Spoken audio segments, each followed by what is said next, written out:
నమస్తే welcome to Aadya media నేను మీ స్వర్ణ ప్రస్తుతం మనతో పాటు ఉన్నారు సినీ క్రిటిక్ విజ్ఞాన్ గారు. హలో అండి విజ్ఞాన్ గారు. చాలా రోజుల క్రితం షారుఖ్ ఖాన్ కొడుకు ఆర్యన్ ఖాన్ క్రూజ్ లో అరెస్ట్ అయ్యాడు. లైక్ సమ్ మత్తు పదార్థాలకి సంబంధించి డ్రగ్స్ వ్యవహారంలో. అయితే కొన్ని రోజులు జైల్లో కూడా పెట్టారు, బెయిల్ మీద బయటకు వచ్చారు. అయితే ఈ తతంగం అంతా జరగడానికి 25 కోట్లు తీసుకున్నారు అంటూ ఇప్పుడు వార్తలు వస్తున్నాయి.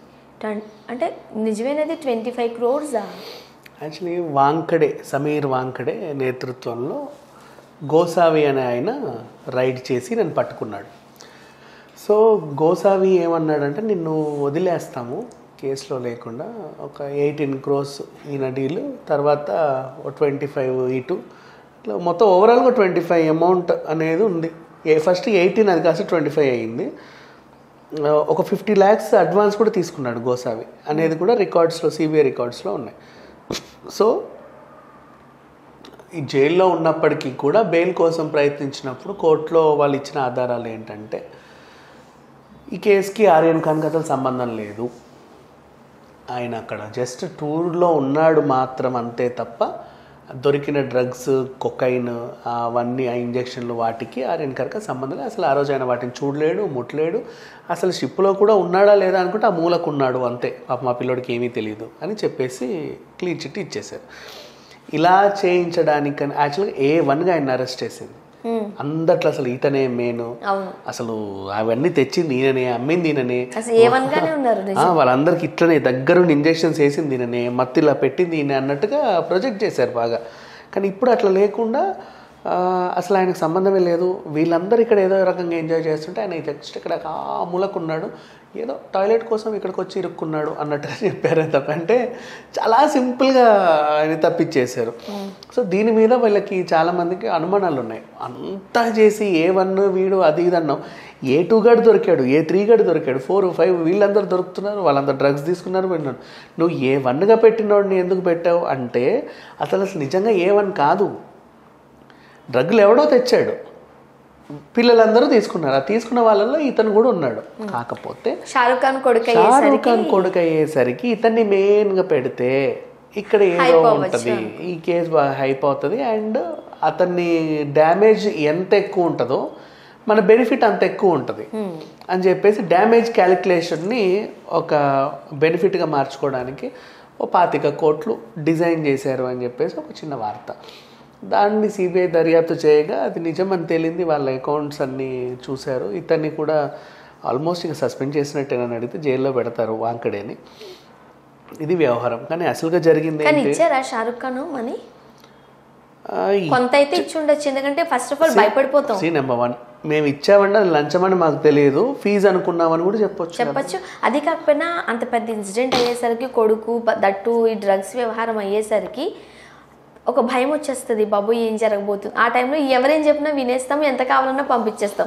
పిల్లలే ముఖ్యం అనుకుంటాం కానీ డబ్బులుకి పెద్ద ప్రయారిటీ ఇవ్వం. పిల్లోడు కూడా బయటకు వెళ్ళి ఇట్లాంటివన్నీ తీసుకొస్తున్నాడు అని చెప్పేసి ఆయనకు వ్యాపారం పెట్టించాడు, డేయాబూల్ అని.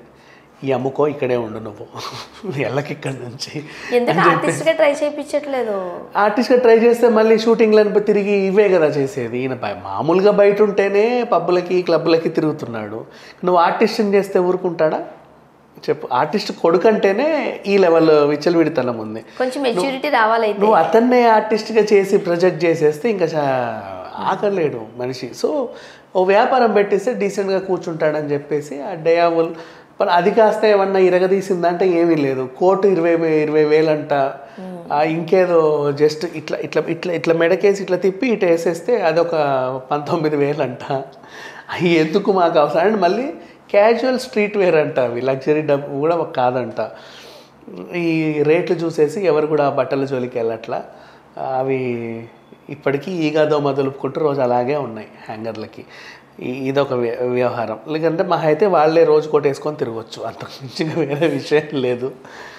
ఇప్పుడు ఈ పిల్లోడు ఏం చేశాడు, కార్డిల్లాలో ఆ టీం అందరితో పాటు నీట్గా వెళ్ళాడు. కార్డిల్లాలో యాక్చువల్గా మనం చేసాం మేము కూడా జర్నీ, అది ఏం లేదు, ఇక్కడ నుంచి పుదుచ్చేరి వెళ్తుంది, ఇక్కడ నుంచి గోవా వెళ్తుంది, ముంబై టు గోవా, ఇవే ఈ పెద్ద ట్రిప్పులు అంత ఏం లేదు, జస్ట్ అక్కడక్కడే మోడల్. మంచి లగ్జరీ క్రూజ్ షిప్, ఒక 5 days ప్యాకేజ్ ఉంటుంది. ఇంత కడితే డెక్కులు కూడా ఉంటాయి మనకి, సింగిల్ రూమ్ డెక్కులు విత్ సముద్రం వ్యూ కావాలంటే ఒకటి. మేము అది తీసుకోలేదు, ఎందుకంటే సడన్గా అద్దం పగిలిపోయి లోపలికి వస్తే ఏమైపోతుంది అని భయం వేసి. అంటే కొన్ని భయాలు ఉంటాయి కదా, బోటుకి పడదేటి లేదేమో ఆ భయం. అంటే కనిపిస్తే సముద్రాన్ని చూసి అదొక భయం ఉంటుంది. సో అది వదిలేసి నెక్స్ట్ మళ్ళీ టూ షేరింగ్లు ఉంటాయి. సముద్రం కనబడకుండా కూడా లగ్జరీ సూట్లు ఉంటాయి. అండ్ పైన కొన్ని అండ్ డార్మెటరీ టైప్, ఇంకంటే ఇక బెడ్లు లాగా ఇట్లా కొన్ని ఉంటాయి. మేము 2 షేరింగ్ తీసుకున్నాము, ఒక రకంగా పర్లేదు. కొన్ని రోజుల ట్రిప్, ఫుడ్ ఎవ్రీథింగ్ అంతా లోపలే. 5 రోజులు సముద్రంలో ఒక విహారయాత్ర. ఎప్పుడన్నా నువ్వు సముద్రం చూడాలనుకుంటే పైకి వెళ్ళి చూడు, అంతగాని రూమ్లో పడుకున్నప్పుడు చూస్తే భయం వేస్తుంది. పైకి వెళ్ళి చూడొచ్చు, ఓహో ఇది సముద్రం, మనం ఇక్కడ ఉన్నాము అని. అది మరీ ఎక్కడికో వెళ్ళదు సముద్రం లోపలికి, జస్ట్ ఆ బార్డర్ కాస్త అట్లా వచ్చి అట్లా కొంచెం దూరంలో మనకు సిటీలు కనపడతానే ఉంటాయి. అట్లాగే తీసుకెళ్ళిపోతుంది గోవాకి. అదొక ఎంజాయ్మెంట్. దాంట్లో అన్నీ ఉంటాయి, మొత్తం క్యాజినో అన్నీ, క్యాజినో కూడా ఉంటుంది. సేమ్ ఒక టైప్ ఆఫ్ ఒక లగ్జరీ హోటల్ టైప్ లాగా చూసుకోవాలి, అంతమించి బఫే ఫుడ్ చాలా బాగుంటుంది, అన్నీ బాగుంటాయి.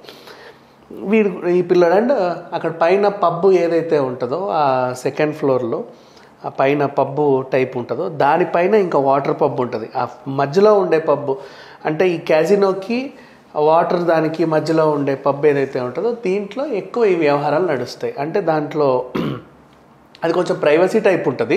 అంటే ఒకటే డోరు, అన్ని చోట్ల నుంచి రాలేము దానికి లగ్జరీగా. మిగతావన్నీ అందరు ఎటంటే అట్లా తిరగొచ్చు, అట్లా ఏం లేదు. లగ్జరీ నువ్వు తీసుకుంటే వెళ్ళొచ్చు, నీకు లోపల కాకపోతే కొంచెం చిల్లర ఎక్కువ అంతే. ఏది ముట్టినా దాంట్లో కాస్ట్లీ. అందరు ఏం చేస్తారు, ఆల్రెడీ అందులో అన్ని ఎక్స్పెన్సివే నార్మల్గా. ఇప్పుడు ఒక చిన్న పింట్ బీర్స్ నార్మల్ 850 950 అలా సేల్ చేస్తే ఒక 4 స్టార్ 5 స్టార్ హోటల్స్లో అక్కడ 1250 1550, అవసరమైతే 200. And different cocktails, high budget. And వీటితో పోలిస్తే ఆ లగ్జరీ బార్ అండ్ రెస్టారెంట్ ఏదైతే ఉందో దానికి ఇంకా కాస్ట్ ఎక్కువ. దాంట్లో ఇంకా హై లెవెల్ సెలబ్రిటీస్ వస్తారు. అండ్ ఉండేది అతి తక్కువ మంది, వాళ్ళల్లో వాళ్ళే కాబట్టి వాళ్ళు అన్నీ దాంట్లో చేసేసుకుంటారు. అంటే ప్రైవసీగా ఫీల్ అవుతారు. అయితే అనుకోకుండా వీళ్ళు ఏం చేశారంటే ఈ షిప్ని వాళ్ళు కూడా బుక్ చేసుకుని ముందే తెలిసి అందులో వెళ్ళి వీళ్ళు కూడా హే అని ఎంజాయ్ చేసినట్టుండి అవన్నీ దగ్గరుండి చూసి ఒక్కసారిగా అటాక్ చేసి అందరిని పట్టేసుకున్నారు. అది జరిగింది. దాంట్లో ఈ పిల్లోడు ఉన్నాడు. ఇక్కడ వరకు వచ్చింది వ్యవహారం. కాకపోతే వాళ్ళు నిజంగానే అలా సబ్మిట్ చేస్తే దేశంలో ఏదో పెద్ద గొప్ప వీరులు పౌరుల్లాగా అయ్యేవాళ్ళు. అట్లా చేయకుండా డబ్బులు కమ్ముడిపోయి కార్డిల్లా షిప్ను వదిలేసి ఇప్పుడు షిప్ ఇప్పుడు కూడా తిరుగుతుంది చక్కగా. అండ్ ఇప్పుడు కార్డిల్లా నాట్ ఓన్లీ ఇక్కడికి శ్రీలంకకి, మయన్మార్కి అండ్ థాయిలాండ్కి కూడా ట్రిప్స్ పెట్టింది. ఇంతకుముందు లోకల్ ఉండే, ఇప్పుడు శ్రీలంకకి అన్నిటికీ పెట్టింది. అంటే ఎక్కడెక్కడైతే క్యాజినోలు ఉంటాయో అక్కడ అన్నిటికీ కార్డిల్లా నడుస్తుంది ఆ షిప్. వాళ్ళు సర్వీస్ అయితే పెంచుకున్నారు.